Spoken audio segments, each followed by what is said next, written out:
Evening, ladies and gentlemen. This is your host, Robin Jackman, and I welcome you all to today's edition of Cricket's Legends. We have a very special guest today, a fearsome fast bowler from 70s and 80s from West Indies. There is no marks for guessing. Please welcome Micheal Holding, the Whispering Death. Welcome to the show, Micheal. Thank you very much, Robin, for inviting me on this show. Heard a lot about your show, but being participating for the first time. Thanks a lot. Welcome, Mikey. And now we will be beginning the show from our tradition of a rapid fire round. I would be asking you a few questions, and I expect your answer with the reason behind it, that why do you say so? Is that okay with you? Shoot, buddy. Alright, so here we go. The first question, which is very obvious. Who's the greatest batsman according to you? I.V.A. Richards, without a doubt. Why do you say, Mikey? It was very obvious because I.V.A. Richards could do which nobody could do in my era. In 70s and 80s and even early 90s, till the time I.V.A. Richards played, he could tear any attack apart on any given day on any wicket. So according to me, of course, I bowled and I played and I bowled against some very, very high-class, world-class batsmen. But counting on them all, I still feel I.V.A. Richards stand tall. There is absolutely no doubt about it.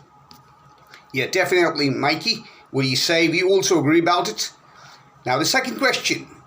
Who do you think is a very, very difficult batsman to bowl against that you have bowled to? That's, again, a very difficult question, Robin, because as everybody thinks that, I belong to the era where West Indians had four fast bowlers. They can come in and they can cut any attack apart or any batting line to step up. No, it was not like that. Okay, so there were quite a few number of great batsmen that I've bowled to. I just cannot mention only one. For example, to begin with, Chappell brothers, two Chappells, the great and Ian. They both were really, really great batsmen. Javed Mian, Zahir Abbas from Pakistan, Graham Gooch, Alan Lamb from England. Then there is Sunil Gavaskar from India. Huge powers of concentration, great dedication, great focus, no doubt about it. In fact, I would say he was the best technician, as good as Geoffrey Boycott, I would say, from England. And then there were quite a few like Martin Crowe from New Zealand. So I wouldn't say that there would be only one or two batsmen that I can rate. They all were very, very good batsmen. Yes, great, Mikey. I would certainly respect that, and we also understand and we also know that all these names that you have taken were really, really outstanding players from the 70s and 80s and 90s, till the time that you played cricket in. Now the third question, very interesting. Why do you think West Indian cricket ruled the world for about 20 years? If I'm not mistaken, this all started in 1975 and it almost went till 1995. That is 2 decades. Why do you think so? Again, I just cannot answer this question very cheaply because it goes back to the story in 1971 when West Indies were playing against India in our own backyard. And in own backyard, West India came and they won it, not only a test match, but the series also for the first time. Now, India never was famous to have great fast bowlers. They always won at home because of the spin famous quartet that they had. No doubt they were all great spin bowlers. But they never used to have the kind of bowlers now these days they're producing.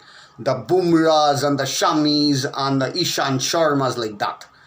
So it was very challenging for us. It was very, very difficult for us to digest the fact that we lost the series against them, in that too in our own backyard. Of course, I was not in the team at that point in time, and Sir Garfield Sobis was leading the team, and even Clive Lloyd, who actually changed the face of West Indian cricket, he was also not the captain. But according to me, all that started from that tour. Then when I was in the team, we toured Australia in 1974-75, as we all know, and we were crushed. We were crushed hands down. Lillian Thompson literally hurt us really badly. Our batsmen did not have any absolute no plan against them. And that is where Clive Lloyd decided that yes, if we want to dominate the cricket all over the globe, if we want to go into any country, every country, and we want to win it, we need to have an out-and-out pace attack. The raw, fast bowling. And that is where Andy Roberts started leading the pack. Then me came in. Then the rest is history. As Colin Croft joined, and Joel Garner joined the big board, and of course the great Malcolm Marshall came in later. And in 90s, I would say Courtney Ambrose and Courtney Walsh, they also did a pretty well job till early 2000s. And that is how I believe that not only the great batsmanship that we had, Clive Lloyd, Ivy A. Richards, then Alvin Cullicher and Gordon Greenidge, Desmond Haynes, Richie Richardson, all these were great batsmen, no doubt about it. But they were supported amply and ably by the raw, fast battery.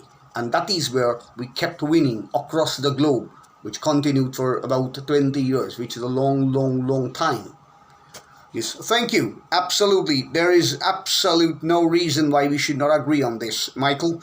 And to go ahead, the last question that I would ask to you, who is the person who gave you the nickname called Whispering Death, and why?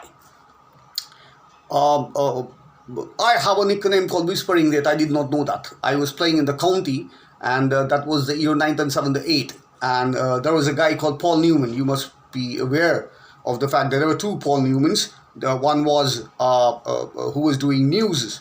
Who was Paul Newman? There was a player from Lancashire.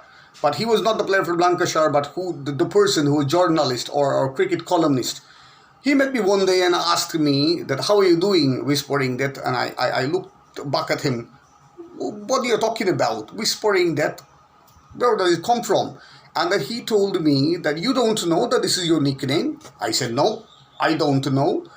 And that is where he told me that yes, when I started running up in tour against England in 74, 75, and then later in 76, and even all the first class games I played for Lancashire and other counties, Dickie Bird was the umpire who used to stand in there, and he never used to feel me coming in. As if I was just walking around the park. And because of my smooth run and the rhythm that I carried, he felt like, with the great pace that I had, the accuracy, he felt like it was the death coming in very smoothly, slowly, as if I was whispering into the ears of batsmen. Because everybody knows what happened later, because rest is history. And that is how I got the nickname Whispering Death. But it was amazing to know that the nickname anybody can get is Whispering Death. It was very astonishing, at the same time pleasing at times. That's the story that I came to know from Paul Newman. That's great, Mikey. That is where we end this round today, and now we'll head into discussion.